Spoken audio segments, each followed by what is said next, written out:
Hey everybody, it's Peter Sinkevich and I'm back for today's daily vlog for ilovestartup.com.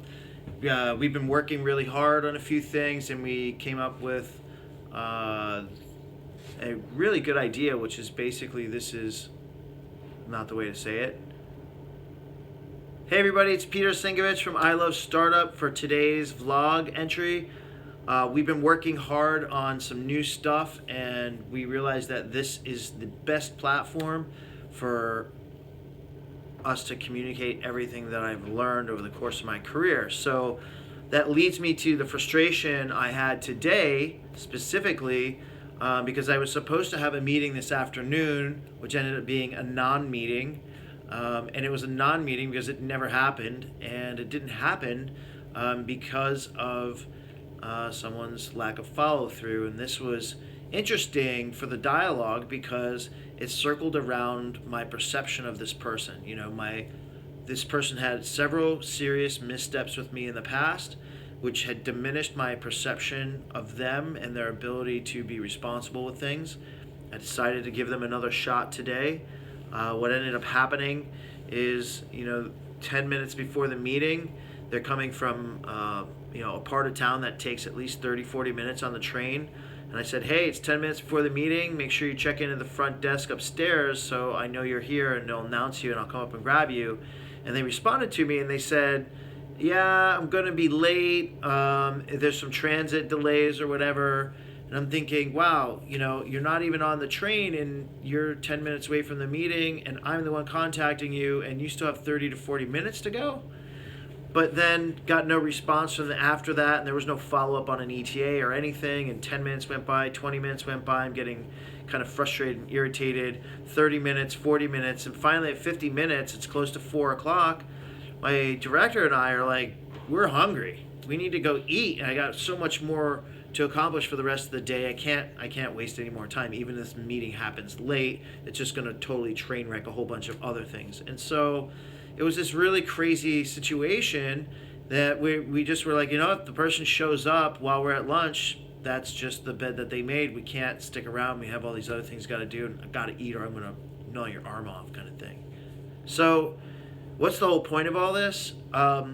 It's really around this idea of perception, right? And I want to leave you with this main point or set of points, right? A perception of you will be created no matter what. Period. End of story. With everyone you meet and everyone you're around, a perception will always be created. The key point about that is it will influence nearly everything you do. And you can either leave that extreme level of power in the hands of someone else that may or may not know you really well, or may not have the correct perception of you to begin with, or you can take a semi-active role in setting the correct perception of yourself, or at least partially managing it, because you can't have full control over that, right? But the end game and the end story there is that perception is reality, and that's the thing I want to really impress upon you, right? So this affects everything, literally. Like, you get that feeling when you meet someone, you're like, I'm not sure I like them, I don't really know why. You get that feeling here, and it's hard for you to put the words behind it or whatever. That's kind of what that's all about. That example is kind of like the number one rule of sales, right? No one will buy anything from you unless they like you first. And that's really important to point out, because buying in that term is a very broad one, right? It's not necessarily or specifically exchange of money for a product or service or good. It includes that, but buying is more about getting someone to prescribe to your perspective or your idea of things, or everything in life is a transaction and a sale, essentially.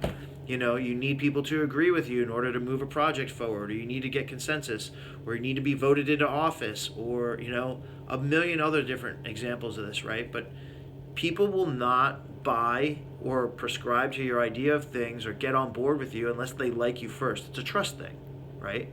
The other thing I wanted to point out was this whole experience I had with Model Life, which was a support network for fashion models. It was a startup I was involved in as a co-founder here in New York City many years ago. And it was started by a fashion model prior to us as a nonprofit. My business partner from another business came in, he introduced us, and I was given the opportunity to be a CTO in that startup in the very beginning, but it was based on the fact that they liked me and their perception of me was a good one. And it had nothing or very little to do with my technical ability. Yeah, they knew I had some technical ability. Whether that perfectly aligned and matched up with what they were looking for or they needed is a whole nother story. But the fact is, they liked me first, and that gave me the edge over several other people that I know were in the conversation to take that position.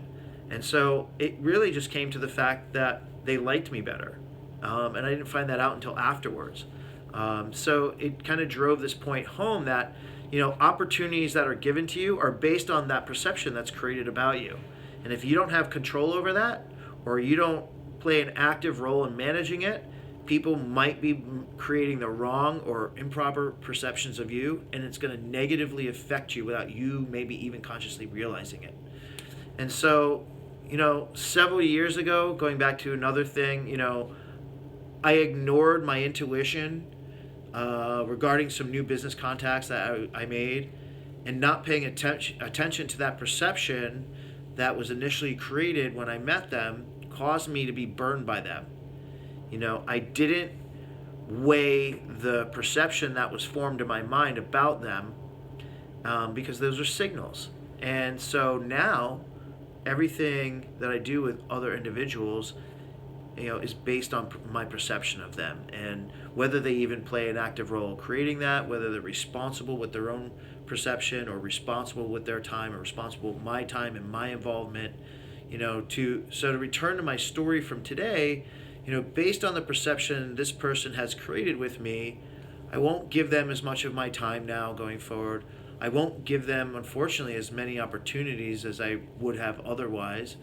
And my perception of them is diminished, which sucks to say, but it's the truth.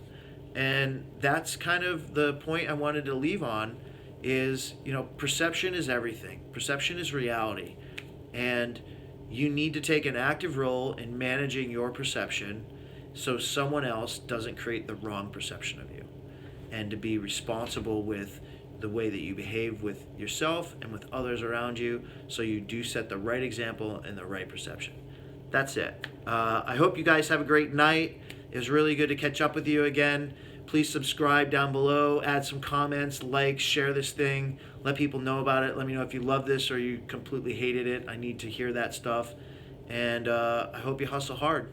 Talk to you tomorrow. Peace.